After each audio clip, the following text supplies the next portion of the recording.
I promise you, I was not planning to do another GNOME video this week. I was gonna wait for all the GWAR talks to go up, search through those and see if there's anything interesting, maybe talk about something next week, because I have been doing a lot of GNOME videos recently and people are like, wait, is Brodie actually a GNOME shill?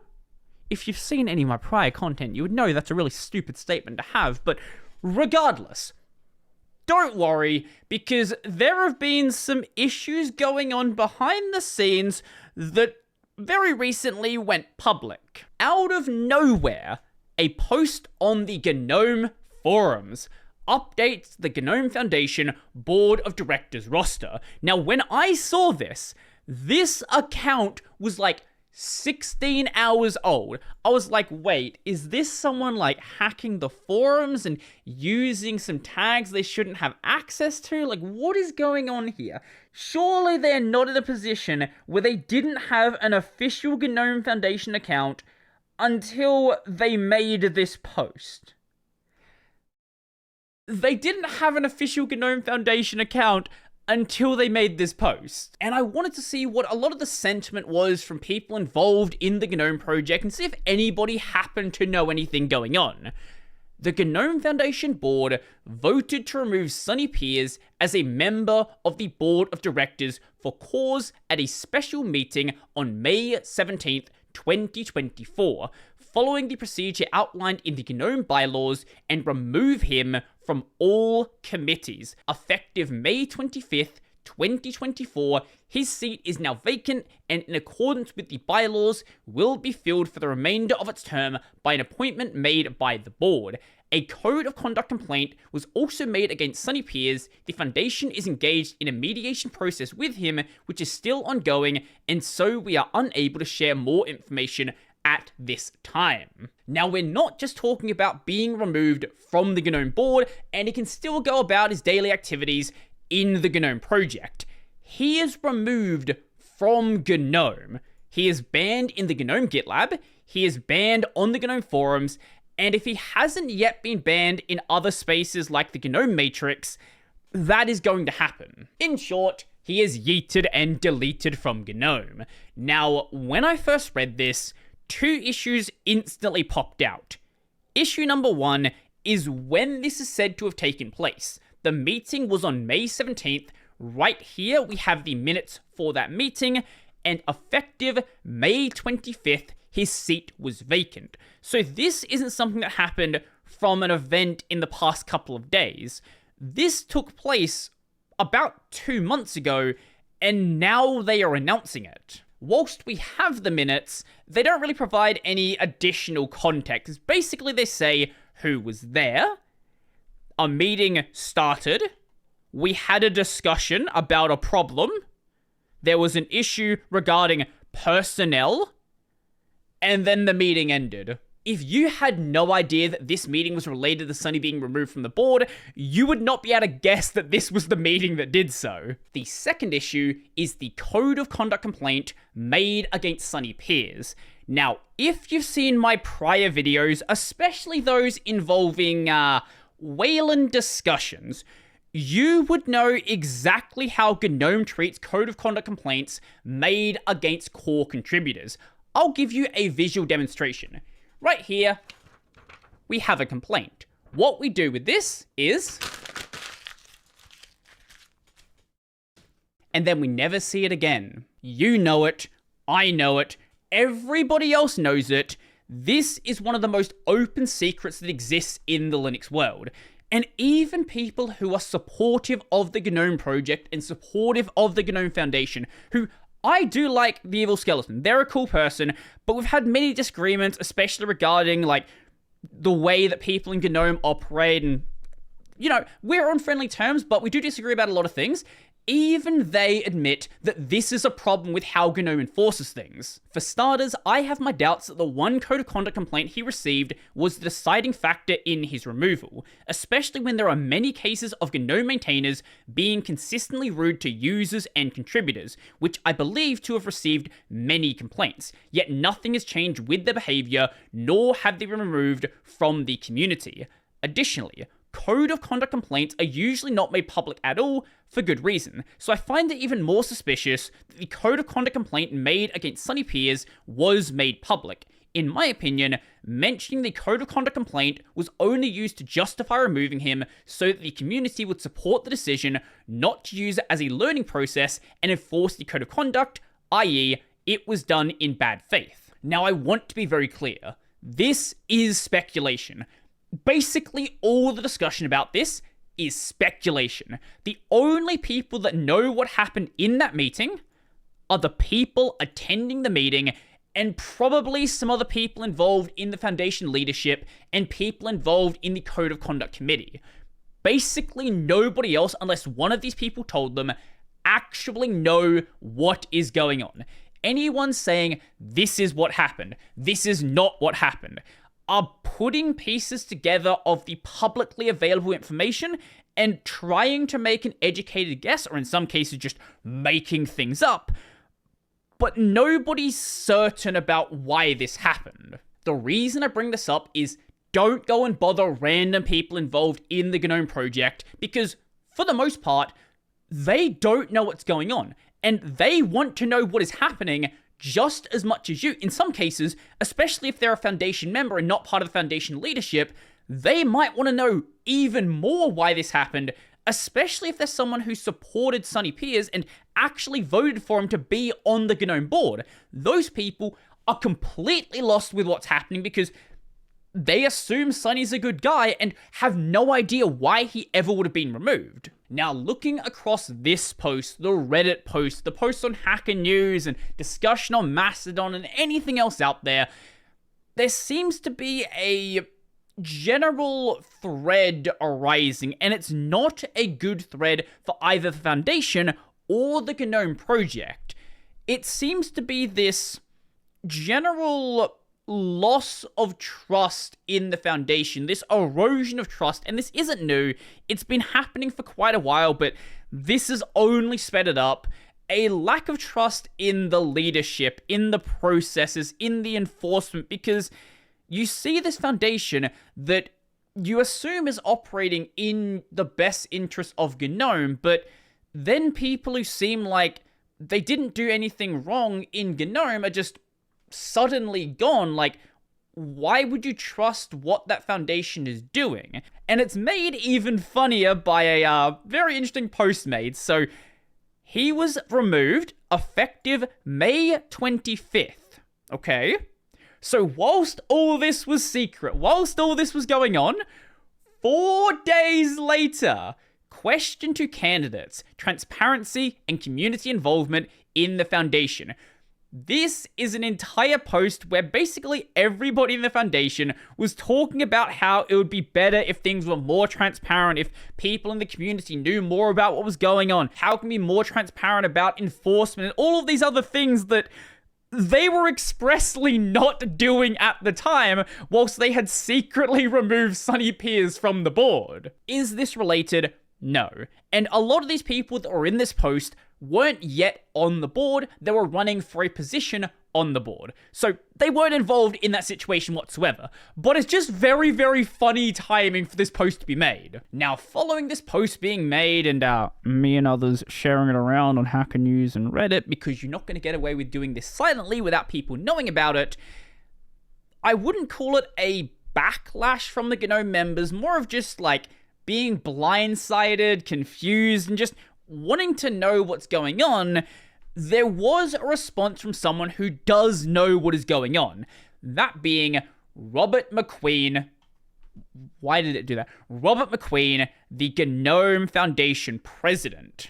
I highly encourage you to go and read the entire post yourself because it is quite long and I'm just going to talk about the takeaways here, but let's get started with it. So far this year, the GNOME Foundation directors have met 15 to 16 times, and a great deal of that time has been spent discussing this issue, discussing the best way to handle this for all parties involved, and considering our legal and moral obligations to the community, the staff, and the Foundation, obligations which have sometimes felt in tension.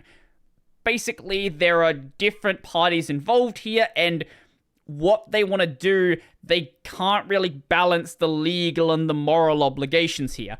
I would argue to the community, they have completely failed on the moral obligations. They might be doing everything perfectly by the books and what they have to do in accordance to the law, but the community does feel completely left out here. When it comes to the Code of Conduct Committee, they act as a separate entity from the board, so they can do so in confidentiality, protecting all parties involved from legal liability. That includes both the people involved in the complaint, along with the GNOME Foundation board itself. Now, in certain circumstances, announcement can be made about what the complaint was and why a person was removed. But the argument here is it can't be done in this case, because if they did so, it would effectively be removing protections from all other people in the future, and it would be the case then whenever a complaint was made, they could just go public with it, which is probably not for the best. However, where I take issue with this is the fact that they do mention that there was a complaint in the first place, so they've already made that fact public. Stopping here just leaves people more confused, and going back to those moral obligations again, I feel like they failed on that front. Especially so because people are just making things up about Sonny now. People are saying, "Ooh, Sonny said some bad words, he's a transphobe, he's a this, he's a that. Oh, maybe, like, he did this, or he did that, maybe he committed a crime." Like, people are just dragging him through the mud, completely making things up. They have no context on what actually happened, but because people don't have that context, and because a complaint was made, people are just guessing about what it was. Also, regarding Sonny's removal, whilst there was that Code of Conduct complaint made, his removal from the board is a separate situation. His removal was in accordance with the GNOME Foundation bylaws and solely at the authority of the board. The COC committee is not who removed him. And regarding basically the complete lack of information, there was a meeting on this date, Sonny was removed on this date, there was a Code of Conduct complaint, that is all. We will not talk about anything else, and to my surprise, people shutting the hell up on Mastodon and not talking about things like they would in every other situation. This is done on purpose because they seek legal counsel, and to limit their legal liability, they decided to make the announcement very terse and factual. This indicates to me that there is something very, very serious going on behind the scenes, whether it's something serious with Sonny or something serious with the board that they didn't want Sonny getting involved in, that their lawyers are like, shut the hell up, don't talk about it, this is going to become a problem if you do. I appreciate that this is at tension with the transparency the community would hope to see, but directors are also obligated to look after the Foundation's legal requirements and financial interests. In other words, yeah, what I'm saying is right. The lawyers are just saying, just don't. I like Robert, he's a cool dude, and he's in a really bad position right now, but I can see why the lawyers would tell them to stop talking if something bad is actually happening. Now, some people noticed that meeting minutes were not properly being published, and a bunch of them just seemed like they were missing. This is on purpose. So, the current policy is not that which is outlined in the GNOME bylaws. The GNOME bylaws is basically like a historical document in this regard. The actual policy on handling meetings, especially for confidential topics, is described on this page. Now, under California law, the Foundation can have a private meeting known as an executive session. This absolutely does not need to be made public. They don't even need to mention that this is going on. They do need to keep private records on it, so if they ever get audited by California, they have those records, but they don't need to tell any of us that that's happening. And personally, I would have led with this part here because this is the least controversial part. The reason they made the post from this GNOME Foundation account, which at the time had literally just been made to make the post, The main reason for that is they didn't know if an individual should make the post or which member should make the post, and they realized they didn't actually have an official channel for making GNOME Foundation posts on the GNOME forum yet. This was admittedly a very clumsy mistake, and now that the account exists, is a mistake that won't happen in the future. Now, following this post being made, Sonny has also made a post over on his blog as well. Now, considering the legal counsel involved in the stuff happening on the GNOME Foundation, I would not be surprised if he has his own lawyers that's like, hey, shut up. Don't talk about anything going on right now. So he doesn't really say much detail as well. I am no longer a member of the board of directors of the GNOME Foundation since May 2024. The process and decision shocked me. I know people are looking for answers, but I want to protect people involved and the project/foundation. It was never an interpersonal conflict for me. Whilst he was booted out of the foundation and booted out of the project, it seems like he still likes GNOME. Like, he's not done with GNOME. He's not going to become like a KDE guy now. I don't know, maybe he will, but like, that's certainly not what it seems like to me. I want to thank every member who entrusted me with their vote and share a little retrospective of my work under that hat. Most of the post here is just basically about what he did on the GNOME board, what he was involved in, all that fun stuff. I hope we can learn to address/solve dysfunctions and conflicts to create a healthier environment for everyone. That is now out of my hands/responsibilities, and I'll focus on positive things for the time being. Love, Sonny. Now, the way I know he still likes GNOME is throughout all of this process going on, after he was already booted off the board, he was still making positive posts about GNOME and sharing stuff going on with GNOME and people doing cool things in GNOME and just, you know, generally being positive about GNOME. Clearly, he still likes the project. Now, he hadn't yet been banned by the GNOME Gitlab to the best of my knowledge, so look, maybe it's changed now, but at least up until a couple of days ago, still like GNOME. Now, I've had a couple of off-the-record discussions with a couple of people, not people directly involved in this situation. I wish I knew what was going on, but people who've been paying quite a bit more attention to this than I certainly have. And from what I've been told, and I don't really want to get into details here because I don't have any confirmation that this is what is going on, but if you pay attention to the date he was removed from the board and things happening around GNOME in that same time period, news stories happening around GNOME, you can piece together a pretty probable reason why he was removed. Again, I don't want to get into those details here because if what I think is true actually happened, like, this is really, really, really bad for the GNOME Foundation. Not legally bad, but a lot of people probably will have moral issues with it. And if this is true, I would not be surprised to see it blow up like the NixOS drama. And it is only a matter of time until people start piecing this together themselves, and people who are more willing to talk about this when they're not certain about what is going on, for this to really blow up in their face.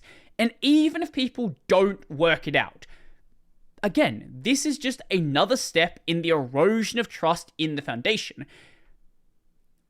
Who's going to be removed next? I don't know. Who knows? Why are they going to be removed? No one knows. If you're someone who is a GNOME Foundation member and you vote for someone to be on the board, you have no idea if they're actually going to stay on the board or if there is going to be some behind closed doors discussion and that person is going to be gone. Like, if you're a Foundation member, I completely get not trusting what is going on right now because it doesn't seem trustworthy to me. Did Sonny do something? Are they right to remove him? Is the board corrupt? Is there some other outside circumstance that caused Sonny to be removed? As a Foundation member, you have no confirmation on what is happening. Whilst going public with this is absolutely going to hurt the Foundation short term if what I think is true, long term, it's gonna hurt them as well by not talking about it. And I don't think there's any good way for them to come out of this. But I hope that the people using GNOME and people working on the project eventually get some answers, because this is not a thing happening with the GNOME developers who you may have disagreements with over different things they decide to implement or not implement. This is entirely a situation involved in the Foundation leadership, and whilst they may be completely legally okay, that doesn't necessarily mean that what is going on is okay. But what do you think? Do you want answers? Do you want to know what is going on? Because I certainly do. I absolutely do. And if you're a GNOME Foundation member, especially, let me know what you want to see happen here. So, if you like the video, go like the video. And if you really like the video and you want to become one of these amazing people over here, check out the Patreon, subscribe to the LiberaPay, linked in the description down below. That's going to be it for me, and if you vote for me, I will not betray you.